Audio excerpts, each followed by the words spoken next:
Bonjour à tous, ce contenu d'enseignement scientifique s'adresse à des élèves de première. Aujourd'hui, il s'agit de donner quelques éléments de correction et de compréhension concernant le devoir maison sur les biocarburants. Je vous en rappelle l'énoncé. En vous appuyant sur les documents proposés et vos connaissances, comparez les avantages et inconvénients des différentes sources de biomasse utilisées dans la production de biocarburants. Donc, on a affaire à une analyse de documents classique qui mobilise aussi vos connaissances. Le mot le plus important, je l'ai encadré ici, c'est comparer, c'est-à-dire recenser, établir les points communs et les différences sans forcément apporter un jugement, ou en tout cas, si jugement il y a, il doit être parfaitement étayé et justifié. Dernier point, ce sont les sources de biomasse qu'on vous demande de comparer entre elles, celles qui sont présentées dans les documents bien sûr.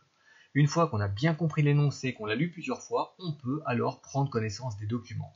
Je les montre à nouveau ici très rapidement. On a une introduction générale, un premier document avec du texte, je vois aussi des chiffres, des tonnes, des gigajoules, et un schéma avec un certain nombre d'espèces végétales utilisables pour la production de biocarburants, du blé, du colza, de la betterave et j'en passe. Essentiellement, le document 1 vous donne des infos sur la biomasse qui normalement pourrait être destinée à l'alimentation des humains ou des animaux. Document 2, du texte à nouveau, un tableau avec des chiffres, alors ça c'est intéressant parce qu'on voit déjà qu'on pourra comparer ces valeurs à celles qu'on a vues précédemment. On a aussi une photo, alors pas vraiment indispensable, et qui sert ici plutôt d'illustration. Il s'agit d'informations concernant la culture de Miscanthus, une plante originaire d'Asie. Document 3, c'est le même type de présentation, texte, tableau, photo, et ça parle des chlorelles, des algues unicellulaires qui sont utilisées aussi pour les biocarburants et qui sont cultivées dans ces structures en verre que vous voyez à droite sur l'image. Ce qu'on attend de vous, c'est surtout pas de redire ce que les documents disent déjà, il faut bien sûr apporter une plus-value, ce n'est pas non plus de dire si c'est bien ou pas bien, votre opinion, elle n'a de valeur que si elle est argumentée. Donc un argumentaire clair et structuré qui répond directement et complètement à la question posée et qui montre une réflexion bien articulée. Donc surtout ne noyez pas le poisson avec des généralités mais allez droit au but. On veut aussi des références précises aux documents qui doivent tous être exploités de manière pertinente. Il est nécessaire de citer des chiffres, des exemples sans tomber non plus dans la paraphrase. On n'oublie pas non plus qu'on a des connaissances qui proviennent principalement du cours. On a vu cette année des choses sur la photosynthèse, sur les combustibles fossiles. Il ne faut pas hésiter non plus à utiliser le contenu de SVT vu les années précédentes, voire dans d'autres matières. Par exemple, le thème du développement durable, vous l'avez largement abordé au cours de votre scolarité de manière assez transversale. Bien sûr, il ne s'agit pas de faire étalage des connaissances, mais d'intégrer seulement celles qui sont utiles à l'étude de documents. Enfin, il s'agit d'une épreuve de rédaction, donc l'expression doit être au minimum correcte, au niveau syntaxe, grammaire, orthographe, mais aussi rigoureuse, avec un vocabulaire adapté et précis. Tout le travail que vous faites en français peut donc vous être utile ici, ou même en histoire géo, quand vous rédigez des paragraphes argumentés. Ok, donc structure, clarté, pertinence, rigueur, précision, voilà les qualités dont vous devez faire preuve. Il ne s'agit pas de mettre toutes les informations en vrac, il faut les trier, les organiser, les mettre en lien et les expliciter. Ça, c'est vraiment un aspect essentiel. Pour ce faire, il va falloir établir un plan avec comme règle générale une idée principale par paragraphe. En corrigeant vos travaux, j'ai constaté la plupart du temps 3 types de présentation. Le texte en un seul bloc, alors difficile à lire, souvent confus, imprécis, et où il est compliqué d'isoler les différentes idées. Donc ça énerve d'emblée le correcteur, et c'est à proscrire absolument. Deuxième scénario, un texte organisé en paragraphes, ça c'est déjà mieux, mais avec un plan linéaire, document par document, c'est-à-dire l'opposé d'un travail de synthèse qui prend de la hauteur et qui hiérarchise les données. Donc à ne pas faire non plus, non seulement c'est très ennuyeux, mais ça rend l'articulation des idées extrêmement difficile.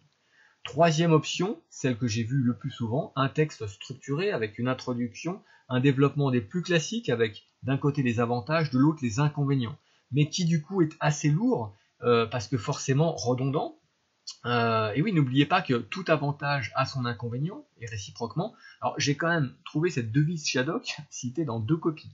Alors c'est drôle, j'aime bien, mais justement, si vous partez d'un avantage pour un type de biomasse, l'absence de ce même avantage pour une autre source sera un inconvénient. Et de la même façon, l'absence d'un inconvénient est un avantage. Donc avec ce raisonnement, vous vous retrouvez souvent à lire plusieurs fois la même chose, c'est pas toujours très clair, on perd en compréhension, et donc je ne recommande vraiment pas ce type de plan. Avant de vous décider pour un plan, faites un brainstorming, jetez des idées au brouillon, et une fois que vous avez un certain nombre de mots-clés, essayez de les organiser en catégories en essayant d'avoir une vision globale. Ici, le cadre de réflexion qui, je pense, marche le mieux, c'est celui du développement durable. Alors, c'est classique, c'est connu de vous, donc c'est rassurant, mais aussi c'est un thème central dans les problématiques contemporaines en lien avec l'énergie, l'alimentation ou la technologie.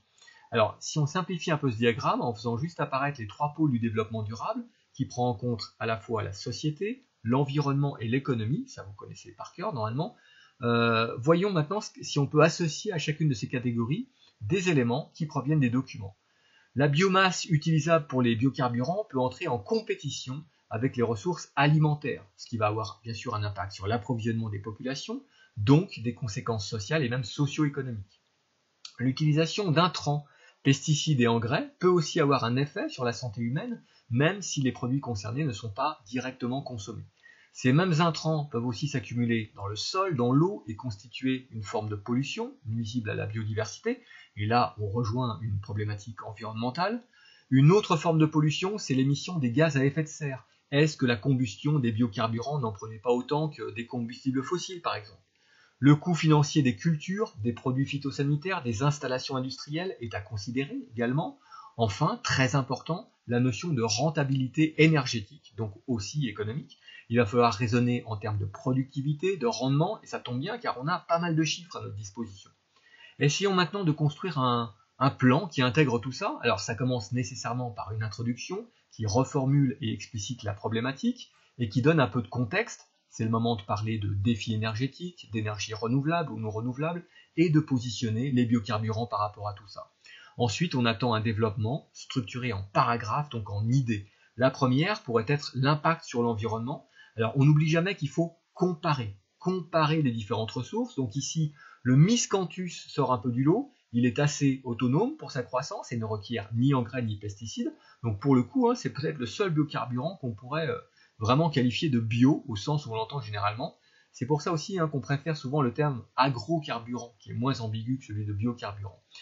Certains élèves ont cependant évoqué l'origine asiatique du miscanthus qui pourrait être un inconvénient. Alors soit parce qu'il faudrait importer cette plante avec le coût associé, soit la cultiver en France sous réserve que le climat soit favorable. Et on peut aussi se demander si le miscanthus ne pourrait pas constituer une espèce invasive en France. Donc au total, pas mal de choses à discuter ici. En revanche, la question des besoins en eau, en lumière, en sol reste posée pour tous ces végétaux et comme vous l'avez vu, ces ressources sont inégalement réparties à la surface de la planète. Ça peut déjà faire un premier paragraphe. Deuxième idée, la compétition avec l'agriculture à finalité alimentaire. Ça, c'est un problème qui est posé principalement pour tous les végétaux cités dans le document 1, et si on va plus loin, ça concerne en fait l'ensemble des végétaux cultivés, puisqu'il y a toujours une compétition pour les parcelles de sol fertiles et cultivables. Du coup, c'est peut-être les chlorelles qui s'en sortent le mieux ici. Troisième idée, celle de la rentabilité économique. Alors, on a déjà le coût des pratiques culturales, plus ou moins traditionnelles, ou au contraire industrielles dans le cas des chlorelles, donc c'est pas vraiment le même type de moyens et d'infrastructures. Et puis, question capitale, qu'en est-il du rendement énergétique? Combien de gigajoules peut-on obtenir par hectare des différentes cultures? Là, les chiffres sont très clairs et il faut vraiment tous les mettre en relation. Si on regarde le rendement, l'ordre est le suivant. Les chlorelles sont meilleures que le miscanthus, qui lui-même est meilleur que le blé et le colza. On a un facteur d'environ 18 entre le meilleur et le plus faible. Ça, c'est un chiffre qui n'apparaît pas directement dans les documents, mais qui est facile à calculer. On arrive à la conclusion, qui peut résumer brièvement les choses et faire un bilan nuancé, tout en revenant vers la problématique de départ et en apportant non pas une réponse définitive, mais des éléments de compréhension. Voilà à quoi pourrait ressembler l'ossature de votre devoir. On peut aussi imaginer d'autres façons de faire, d'autres points à discuter, mais ceux-ci me paraissent les plus importants.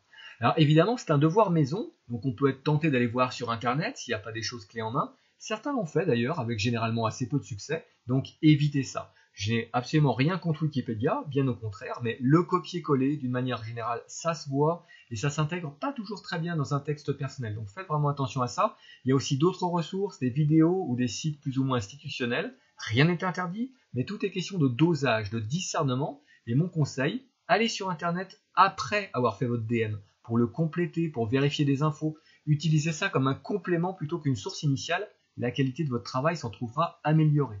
Voilà, j'espère que ces conseils méthodologiques vous seront utiles pour la suite et bien sûr, continuez à bien travailler.